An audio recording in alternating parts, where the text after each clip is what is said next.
Почитувани, добар ден! Европа поминува низ втората најтопла зима од почетокот на мерењата пред 44 години, објави службата за мониторинг на климата на Европската Унија. Додека посуви од просечните услови се забележани во големи делови од Западна и Југоисточна Европа, како и во руските региони.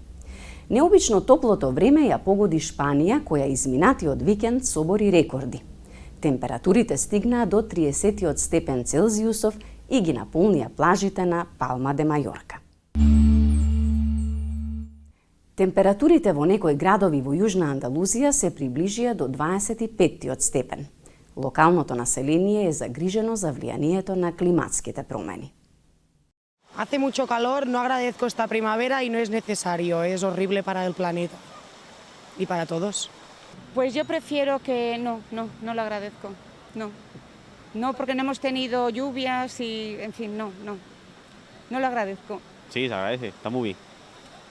Sí, es verdad, hace muy buen tiempo para salir a pasear, ir por la sombra sobre todo, porque el sol ya pica, el sol ya pica. Y por eso, está muy bien.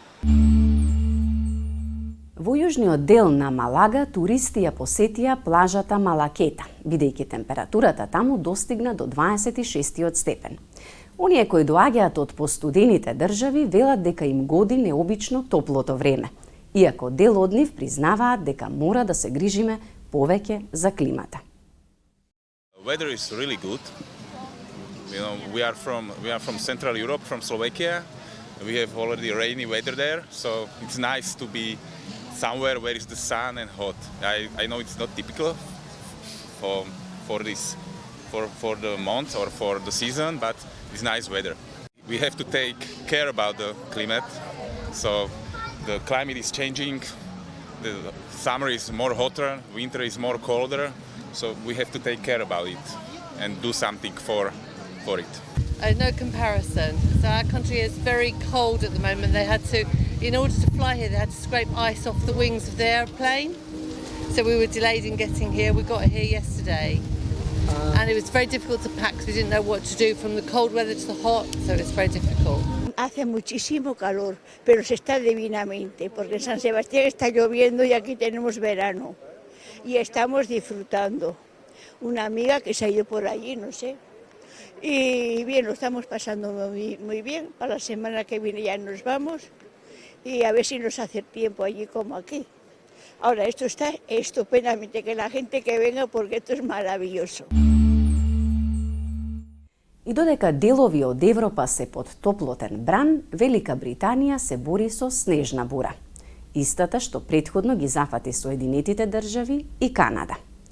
Температурите таму се во сериозен пад во последните неколку денови. Она што е особено загрижувачко е што метеоролозите не се сигурни во нивните проценки и не можат да гарантираат дека овој леден бран нема да се прошири и во остатокот од Европа. А како е кај нас? И Македонија ја живее една од најтоплите зими во последните 70 години, откако започнаа редовните мерења на температурите. Упатените велат дека ова ќе биде многу веројатно и рекордно најтоплата зима. Кокичињата расцветаа уште во декември, а штарковите среде февруари почнаа да се враќаат од југ. Граѓаните велат дека не памтат толку топла зима. Немам поима што се случува. Јас сум дете на водно, каде што имало многу снег и каде што сме се санкале. И по цели денови не сме се вртеле дома. А сега овие деца ни снег видоа, ни ништо. Ова е ненормално. Февруар, марта да нема снег, за мене е ненормално. У моје детство знам дека беше зима, лето. Така да овакви промени не памтам тако нешто. Човекот и по природа се мутира, се прилагодува, нели?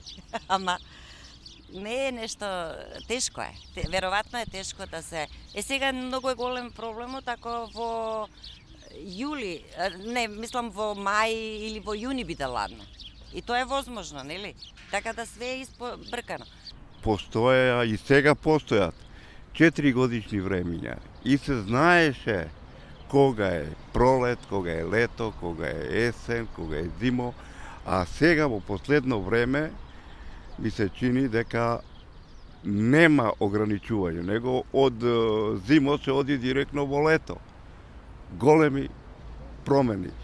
Тоа е нормално. Не е нормално, него така е. И овие промени влијаат на растителниот свет нарочито, а претпоставам дека и за животинскиот свет ќе прават некои, односно веќе има. Ке сега во расцвета овошките, што ќе се случи подоцна? Дали ќе ги фати мраз? Да, дали ќе ги фати мраз? И што ќе биде со храната подоцна?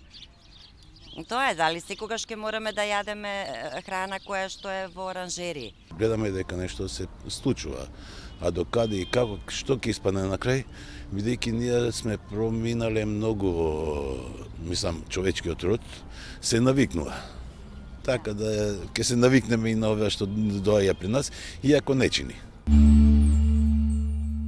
Еколозите велат дека иако човечкиот род е високо приспособлив на промените во природата, екосистемите не се, а едното без другото не функционира. Затоа, нивната порака е во иднина повеќе да се работи на адаптација и соодветни мерки за прилагодување во природата. Како резултат на зголемените просечни температури се очекува да се намали количеството на подземни води, кои што се па директно одговорни за снабдување со вода за пиење, меѓутоа и количеството на површински води. Значи водите во реките, во езерата, гледаме, значи секоја година се понизок и понизок е водостојот.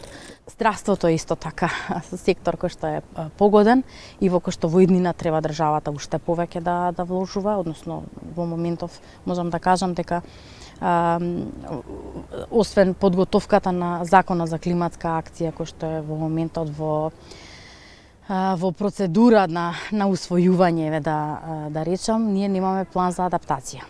Значи, адаптацијата е многу малку спомната во стратегијата за климатска акција, меѓутоа план како план за адаптација и за зголемување на отпорноста кон климатските промени кон овие сектори, како држава немаме.